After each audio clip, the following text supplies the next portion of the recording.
السلام عليكم ورحمة الله وبركاته أعزائي المشاهدين في حلقة جديدة مع الكابتن إسلام. في الحلقة دي حابب أتكلم عن إيجابيات مشاركة النادي الأهلي في كأس العالم للأندية، علشان ما يبقاش دايما باستمرار كل حاجة نبص لها تبقى الصورة القاتمة من الموضوع. لازم ننظر للإيجابيات.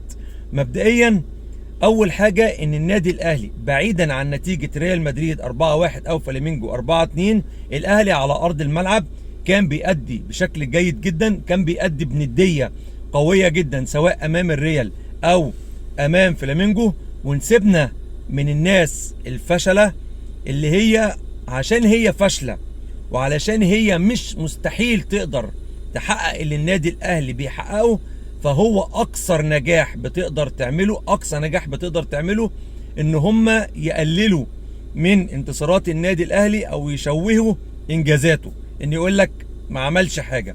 فده أول حاجة، إن إحنا عندنا فريق كويس جدا، يمكن ما نطحش الكبار في كأس العالم، وده هنرجع له قدام شوية أو هنقوله قدام شوية، ولكن ده لا يقلل إن إحنا عندنا فريق كويس جدا بيلعب كورة كويسة جدا وكورة قوية. عندنا مدير فني جريء ما بيخافش، بيدي ثقة للعيبة بتاعته إنها تلعب قدام أي حد مهما كان مستوى الفرق اللي بتلعب قدامك. ودي كانت من ضمن الحاجات اللي احنا كنا مفتقدينها في موسيماني، واللي انا شخصيا بحبها جدا في الراجل ده. ليه اخطاء، اي نعم ليه اخطاء، مفيش مدير فني ما بيغلطش زي اللعيب، لكن لما نيجي نبص على المجمل الصورة من بره، الراجل ده جريء، الراجل ده عاوز يلعب كرة حلوة، عاوز يلعب كرة هجومية، عاوز يكسب ايا كان الفريق اللي بيقابله. ودي من نقاط القوة. النقاط الايجابية الاخرى اللي هي برضو بترجع للمدير الفني، وبترجع الثقة اللي احنا شفناها او ان احنا لقينا ان احنا كسبنا 2 لعيبة، اللي هو خالد عبد الفتاح برغم الطرد اللي من وجهة نظري شايفه طرد ظالم، ولكن لاعب على اعلى مستوى وعمل مباراة جيدة جدا ومباراة قوية جدا. ومروان عطية كلاعب خط وسط. فالنادي الاهلي كسب 2 لعيبة قدرنا نختبرهم في مباراة قوية من أول المباراة وأدوا بأداء ممتاز. دي بترجع لمدير الفني اللي قدر يدي اللعيبة ثقة في نفسها إنها تلعب قدام أي حد، وبرضه في نفس الوقت ترجع للعيبة اللي هي عندها ثقة في إمكانياتها إن هي تلعب قدام أي حد. فالاتنين دول برضه من المكاسب اللي احنا خرجنا بيهم من البطولة. الحاجة التانية إن احنا اكتشفنا بعض العيوب اللي عندنا. احنا المستوى بتاعنا او خط الهجوم بتاعنا حلو جدا جدا على المستوى المحلي او المستوى الافريقي، ولكن على المستوى العالمي في البطولات اللي زي كده فاحنا لسه محتاجين خامة اعلى وجودة اعلى من اللعيبة عشان تقدر تناطح فيها الكبار. ما اقدرش الوم على اللعيبة، حتى محمد شريف امبارح اللي انا كنت جايب اخري منه ما اقدرش الوم عليه. ليه؟ هي يا جماعة مسألة امكانيات، لا يكلف الله نفسا الا وسعها. هي امكانياتهم كده، هو مش داخل قاصد يضيع، مفيش هيضيع، مفيش حد قاصد ان هو يعمل خطأ او يضيع، لكن هي امكانيات اللعيبه كده، الخامه بتاعتهم كده، مش هتقدر تطلب منهم اكتر من امكانياتهم. فبالتالي دي من ضمن الحاجات اللي احنا طلعنا بيها من مكسب، ان انت عشان تناطح الكبار انت محتاج جوده تانية من اللعيبه. وده كولر قالها في المؤتمر الصحفي لما قال لك احنا ضيعنا فرصة، يقصد الفرصة بتاعت محمد شريف كانت هدف 1000%، كانت قادرة انها تخلص الماتش، وده حقيقي.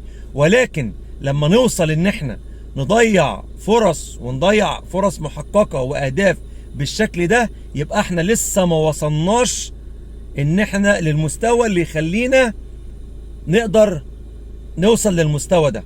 يعني احنا ما وصلناش بمستوانا ان احنا نقدر نلعب في المستوى العالي ده، احنا لسه محتاجين جودة تانية. وده يديك انطباع ان المدير الفني ده لما بيجي يختار لعيبة ما بيختارش اي لعيبة كمالة عدد، ده هو عايز جودة معينة من اللعيبة يختارها. شفنا ده مع خالد عبد الفتاح وشفنا ده مع مروان عطية، لان هو جم بناء على موافقته ورغبته، وبالتالي شفنا جودتهم في الملعب ان هم لعيبة مكسب للنادي الاهلي. ولو جه مهاجم قوي كويس يتماشى مع رغبة المدير الفني ورؤيته وموافقته، اعتقد ان النادي الاهلي هيبقى في حتة تانية خالص. ولو معانا مهاجم كويس كان على الاقل والله كنا ممكن نكسب ريال مدريد. الفرص اللي جات لمحمد شريف وجات للعيبه اللي عندنا، لو جات للعيبه عندها القدره انها تخلص، كنا احنا كسبنا الماتشين دول وصعدنا للنهائي. نيجي بقى للمكسب. من وجهه نظري برضو ان لما انت كجمهور النادي الاهلي تبقى زعلان وحزين ان انت اتغلبت من ريال مدريد بطل اوروبا، واتغلبت من فلامينجو بطل امريكا اللاتينيه، وانت عامل مباراه وجيم قوي عليهم، فده في حد ذاته يحطك كجماهير في حته تانية خالص. انت زعلان انك اتغلبت من ريال مدريد وما صعدتش للنهائي. احنا وصلنا يا جماعه كجمهور النادي الاهلي ان احنا بنطمع ان احنا نفوز بكاس العالم، فانت بالتالي رحت في حته تانية بعيده خالص خالص خالص عن اقرب منافس ليك ان هو ممكن يحلم بيها. فاحنا كجماهير وكنادي في حته تانية بعيده خالص عن اقرب المنافسين لينا.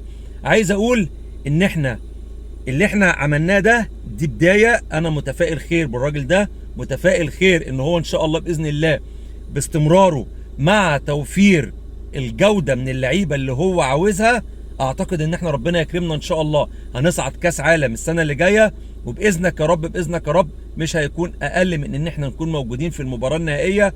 وممكن لو توفر له امكانيات ولعيبه زي اللي موجوده في نادي الهلال مثلا في الخط الهجومي، اعتقد ان بفكر الراجل ده احنا ممكن نحقق كاس العالم للانديه. انا كده خلصت حلقتي، ويا رب دايما اشوفكم على خير، والسلام عليكم ورحمه الله وبركاته.